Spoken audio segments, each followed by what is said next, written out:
Assalamualaikum warahmatullahi wabarakatuh. Sebelumnya perkenalkan, nama saya Muhammad Milinjang Romdani, mahasiswa program studi Teknik Sipil, Fakultas Teknik Sipil dan Perencanaan, Universitas Islam Indonesia, nomor induk mahasiswa 2051186. Di sini saya akan menerangkan penelitian mengenai pengaruh geometri jalan raya terhadap kecelakaan lalu lintas di ruas Jalan Serdang Perbaungan.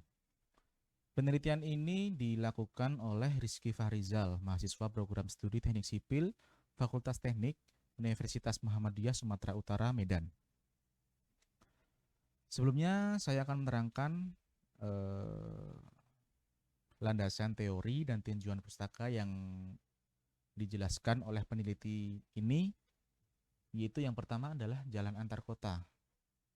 Itu merupakan jalan-jalan yang menghubungkan simpul-simpul jasa distribusi dengan ciri-ciri tanpa perkembangan yang menerus pada sisi manapun, termasuk desa, rawa, hutan, meskipun mungkin terdapat perkembangan permanen, misalnya rumah makan, pabrik, atau perkampungan.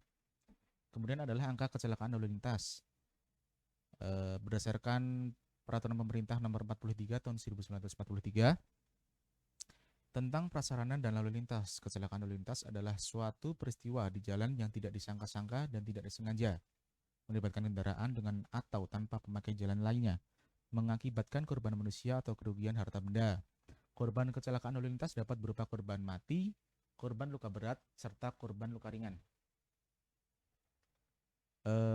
Angka kecelakaan itu biasanya digunakan untuk mengukur tingkat kecelakaan pada suatu satuan ruas jalan, yaitu ada dua, yaitu angka kecelakaan lalu lintas per kilometer serta angka kecelakaan berdasarkan kendaraan per kilometer yang menggunakan rumus yang berbeda. Kemudian daerah rawan kecelakaan sendiri, yaitu daerah yang mempunyai angka kecelakaan tinggi atau daerah yang mempunyai risiko kecelakaan jalan, mempunyai risiko kecelakaan tinggi. Itu berdasarkan EAN dapat dibuat prioritas penanganan kecelakaan untuk suatu lokasi tertentu, yaitu menggunakan skala meninggal dunia 12, luka berat 6, serta luka ringan 3. Yaitu jika suatu daerah itu dinyatakan rawan kecelakaan kalau EAN melebihi nilai EAN kritis, yaitu yang dihitung dengan persamaan sebagai berikut. Kemudian faktor-faktor penyebab kecelakaan. Itu ada beberapa, ada faktor manusia, kendaraan, faktor jalan, maupun faktor lingkungan. Tapi di sini kita akan lebih merinci mengenai faktor jalan itu sendiri. Faktor jalan dan geometrik jalan ya. Faktor jalan sendiri itu hubungan lebar jalan, kelengkungan, dan jarak pandang semuanya memberikan efek terjadinya kecelakaan. Umumnya lebih peka bila mempertimbangkan faktor-faktor ini bersama-sama karena mempunyai efek psikologis pada para pengemudi dan mempengaruhi pilihannya pada kecepatan gerak.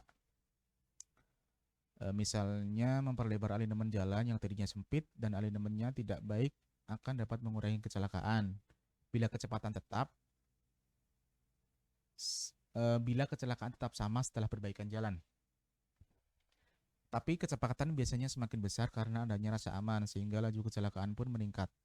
Perbaikan super elevasi dan perbaikan permukaan jalan yang dilaksanakan secara terisolasi juga mempunyai kecenderungan yang sama untuk memperbesar laju kecelakaan. Kemudian kita lanjut saja ke geometrik jalan. Geometrik jalan itu sendiri terdiri dari alinyemen horizontal. Alinyemen horizontal itu adalah proyeksi sumbu jalan pada bidang horizontal atau disebut trase. Itu mempunyai dasar sebagai berikut berdasarkan Bina Marga tahun 1997, yaitu panjang bagian lurus maksimum pada jalan arteri di jalan datar itu 3.000 meter, di jalan bukit 2.500, di daerah gunung itu 2.000. Sedangkan di jalan yang berfungsi sebagai kolektor itu di daerah datar itu 2.000, daerah bukit 1.750, dan di daerah gunung 1.500. Alinyemen horizontal itu sendiri dibagi sebagai berikut, ada super elevasi, derajat kelengkungan, kemudian jari-jari tikungan, lengkung peralihan. Ya, seperti itu saja. Kemudian bentuk bagian lengkung itu dapat berupa full circle, spiral, spiral, spiral, spiral. Kemudian yang kedua adalah alinyemen vertikal. Itu adalah perpotongan bidang vertikal dengan bidang permukaan perkerasan jalan melalui sumbu jalan atau proyeksi garis sumbu jalan pada bidang vertikal yang melalui sumbu jalan. Itu dibagi menjadi maksud kami alinyemen vertikal itu terdiri dari landai vertikal, langkung vertikal,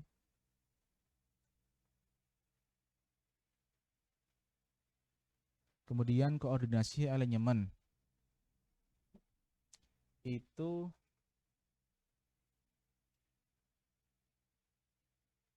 agar dihasilkan suatu bentuk jalan yang baik dalam arti memudahkan pengemudi mengemudikan kendaraannya dengan aman dan nyaman. Bentuk kesatuan dari alinemen vertikal, alinemen horizontal, dan potongan melintang jalan diharapkan dapat memberikan kesan atau petunjuk kepada pengemudi akan bentuk jalan yang akan dilalui di depannya agar pengemudi dapat melakukan antisipasi lebih awal. Menurut tata cara perencanaan geometrik jalan antar kota pada tahun 1997, koordinasi alinemen vertikal dan horizontal harus memenuhi ketentuan sebagai berikut ini. Alinemen horizontal sebaiknya berimpit dengan alinemen vertikal. Dengan secara ideal, alinemen horizontal lebih panjang sedikit melingkupi alinemen vertikal. Tikungan yang tajam pada bagian bawah lengkung vertikal cekung atau pada bagian atas lengkung vertikal cembung harus dihindarkan. Lengkung vertikal cekung pada kelandaian jalan yang lurus dan panjang harus dihindarkan. Dua atau lebih lengkung vertikal dalam suatu lengkung horizontal harus dihindarkan. Tikungan yang tajam di antara dua bagian jalan yang lurus dan panjang harus dihindarkan. Kemudian langsung saja ke hasil penelitian yang telah dilaksanakan.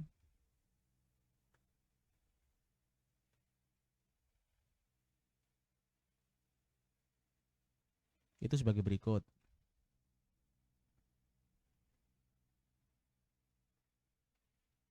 Ini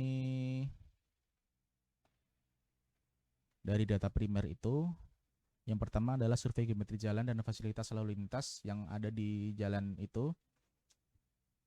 Yang pertama tipe jalannya adalah 22 UD. Panjang segmen jalannya 3000 meter, lebar jalannya 7 meter, lebar bahu jalan 2-4 meter, medianya tidak ada, tipe alinemennya datar, marka jalannya ada, jenis tikungannya spiral, circle spiral. Untuk penerangannya sendiri itu tidak ada. Kemudian hasil survei penelitiannya yaitu pada tikungan simpang Pasar Bengkel. Itu ada 1, 2, 3, 4, 5, 6, 7, 8, 9, 10, 11, 12 kali pengamatan di waktu yang berbeda. Kemudian data sekundernya itu yaitu data sekunder itu adalah data yang diambil atau diminta dari pemerintah terkait ya.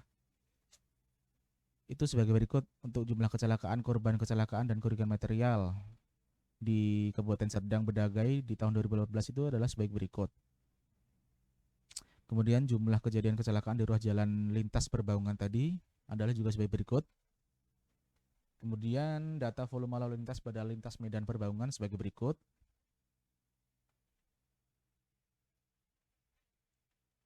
Data volume lalu lintas pada lintas medan perbaungan juga sebagai berikut. Nah, kita akan langsung saja ke kesimpulannya. Karena setelah mendapatkan data ini, peneliti ini sudah berhasil menghitung dan menemukan kesimpulan bagaimana pengaruh geometri jalan itu sendiri terhadap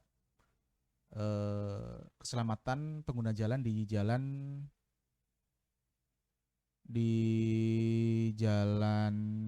tikungan simpang Pasar Bengkel, jalan lurus simpang Pasar Bengkel, serta tikungan Obang-Ambeng.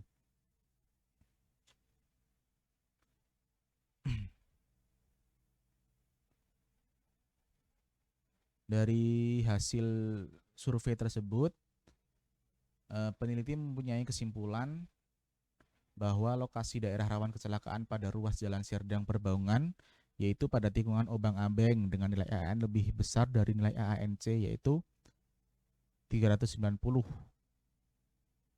Dari analisis hubungan geometrik jalan terhadap kecelakaan di ruas jalan Serdang Perbaungan, mempengaruhi terjadinya kecelakaan lalu lintas. Hasil tersebut dapat dicari dengan cara yang pertama, untuk jari-jari tikungan itu sendiri. Tikungan simpang Pasar Bengkel itu memiliki 1248,28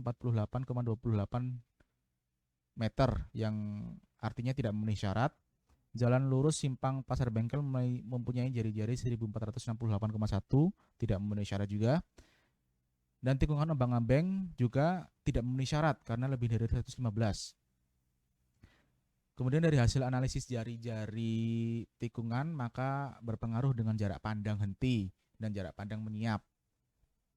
Yang mana di tikungan di 3 tempat tersebut juga belum memenuhi standar semua.